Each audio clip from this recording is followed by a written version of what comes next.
নমস্কার বন্ধুরা, কেমন আছো সবাই? আজকে ব্লগটা শুরু করলাম গাছে জল দেওয়া দিয়ে। তো গরম পড়েছে যে গাছের অবস্থা খুবই খারাপ। তোমাদের সাথে কথা বলতে বলতে গাছে সব জল দিয়ে দিচ্ছিলাম।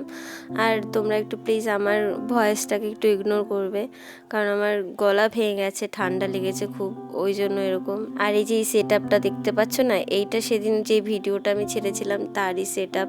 আমি জেডবি প্ল্যান্ট দিয়ে একটু সাজিয়েছিলাম শ্রীকৃষ্ণকে।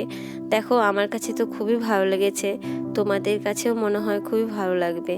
যদি ভালো লেগে থাকে এরকম তোমরাও বানানোর চেষ্টা করবে। আমার ওই শর্ট ভিডিওটাতে সম্পূর্ণ প্রসেস দেওয়া আছে। আর এই গাছটা না, এটা হচ্ছে এলাচ গাছ, খুবই বড় হয়েছে গাছটা। দেখো, আমি লাগিয়েছি ধরো 1.5 বছর হতে চললো আমরা লাগিয়েছি, তো বিরাট বড় হয়ে গেছে।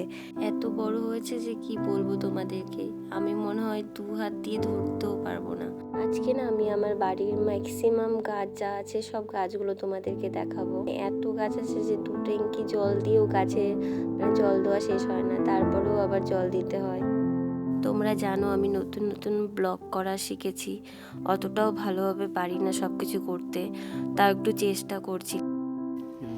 এই গাছটা হচ্ছে লেমন টি বা সর্পগন্ধা, চায়ে দিলে হেভি লাগে, প্লাস মাংসতে দেওয়া যায়, অনেক সময় অনেকে স্যুপে খায়, স্যুপের মধ্যে দেয়, গন্ধ ফ্লেভারটাও খুবই ভালো।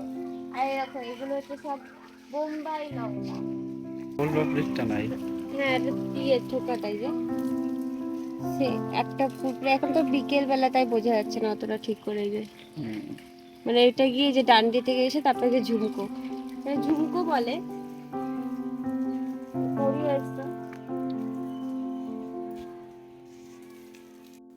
আমাদের বাড়িতে প্রায় 12-13টা জবার কালেকশন আছে, সাদা জবা, গোলাপি জবা, ঝুমকো জবা, লণ্ঠন 2 রকমের, তারপরে তোমার থোকা আছে 4-5টা কালারের। তোমাদেরকে না কখনো শেয়ার করব ছবি দিয়ে, কারণ সব তো এখানে দেখানো যায় না। এত মাঝে মাঝে সকালে, খুব সকালে ফোটে, তো আমার তখন তুলে না পুজো দেওয়া হয়ে যায়, আর তখন দেখাতে পারি না। আরেকটা জিনিস জানো, এই যে ছোট ছোট গাছগুলো দেখলে না, এই গাছগুলোকে এখন এই গরমে বাঁচাতে গেলে না, রোদের তাপ যেন মাটিতে না পড়ে, গোড়ায় যেন না যায়, তার জন্য একটু পাতা দিয়ে ঢেকে দিলে গাছগুলো খুব ভালো থাকে। না হলে আর বাঁচানো যাবে না। আর আমাদের বাড়িতে না খুব টানা রোদটা পড়ে। আর দেখো, আমার জল দিয়ে দিতে হাত ব্যথা হয়ে গেছে, তা আমি আমার দেওরকে বললাম তুমি একটু জল দিয়ে দাও না, পরে ও জল দিয়ে দিচ্ছে। গাছে জল দিতে দিতে আমার হাত ব্যথা হয়ে গেছে, এতক্ষণ ধরে জল দিলাম।